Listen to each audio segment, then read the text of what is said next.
Para Ervin, é difícil começar a contar essa história. Eu tento ajudar, lembrando que ele teve momentos heróicos. Eu ainda não vi o vídeo. O vídeo que Ervin ainda não viu o mostra sendo resgatado. Ainda em estado de choque, ele tenta salvar os amigos da tripulação do voo. Alex!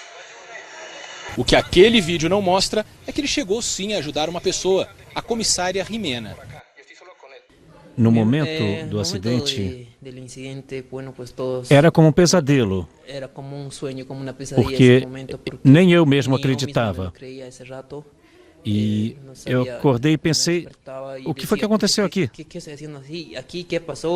E o que eu fiz foi pegar minha lanterna, iluminar e gritar, socorro, socorro, com a minha lanterna, e comecei a piscar a lanterna para que me vissem e me ouvissem. Jimena estava a 5 metros de mim, porque eu estava com o rosto no chão. Aí eu levantei, assustado, como se eu tivesse dormido. Então eu levantei de repente. E corri em direção a ela. E eu a soltei. Ela estava presa. Bom, nesse momento a Jimena estava gritando e quando ela me viu, ela foi se acalmou. E eu disse, vamos embora, porque era mato, era escuro e eu pensei...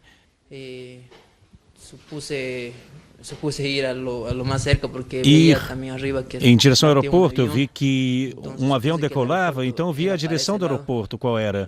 Mas como era mato, eu fui andando nessa direção. Eu pergunto se ele encontrou outras pessoas ainda vivas depois do acidente. No momento de levar a Jimena, sim, eu vi muitos corpos espalhados. Mas não tinha o que fazer, porque eu também não ouvia sinais de vida e, além disso, eu me preocupava com que o avião fosse explodir ou se desmanchar, e por isso que eu fui me afastando com a Jimena. E você não ouviu nenhuma outra pessoa? E lá em cima, quando fui descansar, sim, eu ouvi uma pessoa falando com sotaque brasileiro e perguntando, tem alguém aí? E eu também perguntei, onde você está? E eu quis ir nessa direção, mas o corpo não respondia.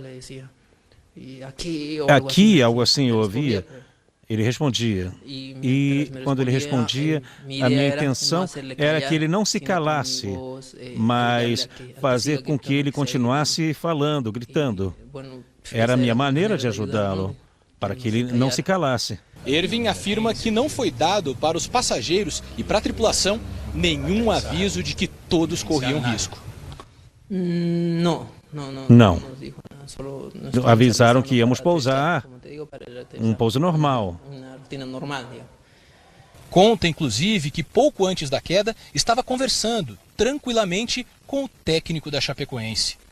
Eu falei com o técnico e o técnico estava me ensinando a falar português. E quando ele disse, falaram, afivelem os cintos, porque vamos pousar. Então todo mundo voltou à sua poltrona, afivelharam os cintos e as luzes se apagaram e começou a vibrar. E eu pensei que essa vibração fosse que nós estivéssemos pousando, um pouso normal. Eu pensei que era isso, mas não foi. Eu apenas ouvi como... Só isso, e não me lembro de mais nada. Depois eu me levantei do chão. O trabalho de Ervin está diretamente ligado à principal suspeita sobre o que derrubou o avião, o abastecimento de combustível. Ele diz que recebeu a informação de que a aeronave seria reabastecida em Cobija, antes da chegada a Medellín, que era o destino final. Nós, como técnicos, nós fazemos o pré-voo, nós temos uma lista de checagem de tudo que é preciso fazer no avião. Nós nos preocupamos com isso. Nós fazemos... Bom, isso, a Lamia tem o seu gerente, tem o gerente, tem o seu pessoal, é outra coisa. Mas eu faço o meu trabalho, eu sigo tudo aquilo que me ensinaram sobre o avião. Eu fiz o relatório de que íamos até Cobija. E disseram, mas tudo bem, mas no momento da decolagem eu voltei a perguntar, vamos até Cobija, não é? Não, nós vamos direto a Medellín. E cargou no máximo. Sim, mas com vistas a ir até Cobija. Pergunto então se ele sabia que a autonomia de voo daquele avião era praticamente igual à distância direta até Medellín, sem nenhuma sobra de segurança. Com relação à autonomia, essas coisas, e a relação da carga, e quem faz isso é o despachante de voo, e isso é a responsabilidade da Lamia. Eles sabiam qual era o peso, qual o combustível correspondente, e eles me dizem qual é o combustível e eu faço esse abastecimento. Então, eu supus que eles soubessem o que faziam. O que ele acha, então, da decisão que foi tomada? Bom, eu acho que pode não ter sido uma boa ideia do piloto ter tomado essa decisão, ou da pessoa responsável por isso, na Lamia. Ervin voltou de avião para casa. Foi difícil?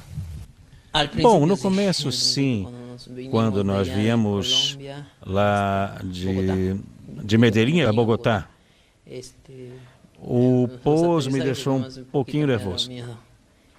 Eu volto a tocar um assunto que ele me adiantou antes dessa gravação, que espera um pouco mais de responsabilidade de algumas companhias aéreas. Bom, mais responsável porque me fazer ouvir pelo piloto. Eu mesmo me fazer ouvir. E onde vamos, o que vamos fazer, onde vamos fazer o reabastecimento, essas coisas. Eu acho que a tripulação teria que saber, teria que ser tudo dividido. Então, um líder diz, vamos fazer isso, aquilo, eu me refiro a isso. Pergunto se ele se refere diretamente ao piloto do avião que caiu. Olha, eu diria que faltou um pouco mais de liderança, de se pôr de acordo com toda a tripulação. No fim da entrevista, uma revelação. Ervin não seguiu o procedimento de segurança indicado para pousos arriscados. Não, eu não disse nada disso. Não disse isso para a imprensa. É a primeira vez que eu estou falando para a imprensa. Porque disseram isso, que havia se salvado, porque... Mas não percebeu que ia cair, não? Não, conforme eu disse, ninguém percebeu. Estavam todos prontos para pousar para um pouso normal.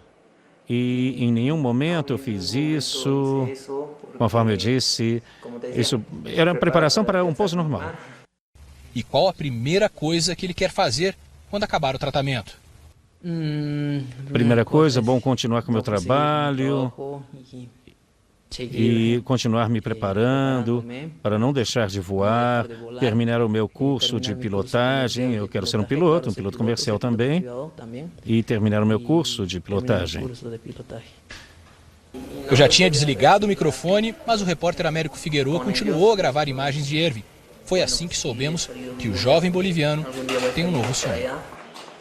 Um dia eu quero ir lá para Chapecó, eu quero conhecer a cidade. Quer conhecer a cidade? Sim, eu quero conhecer a cidade. Um dia desses. Porque às vezes eu sinto como se eu tivesse sido salvo por eles. E eu sinto como se eles tivessem dado a sua vida pela minha. Por isso, eu quero conhecer essa cidade. Quero conhecer mais essa cidade.